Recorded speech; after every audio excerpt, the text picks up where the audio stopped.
संगियो एक गल याद रखे कि जड़ा बंदा तुसां की खौफजदा करना चाहे उसको कदे भी खौफजदा ना होए। लोग माड़ियां ते बुरियां लोगों को खौफजदा या डरने, लेकिन मैं अच्छियां लोगों को डरना आ। इस गल दा मैं एतराफ़ करना आ। मिकी इलम वाले लोगों को डर लगना, मिकी सहावत वाले लोगों को डर लगना, मिकी आला ज़र्फ वाले जेड़े लोग होने उन्होंने को डर लगना, मिकी जेड़े हर गल पर सब्र करी जाने उन्होंने को डर लगना, मिकी मोहब्बत नहीं मेज़बानी को डर लगना।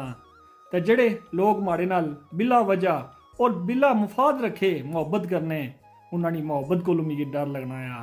ते ये लोग जेड़े होने ये संभालीता रखने वाले लोग होने ते डर इस गल्ला ना लगना कि ये लोग माड़े को किधरे दूर ना हो जान।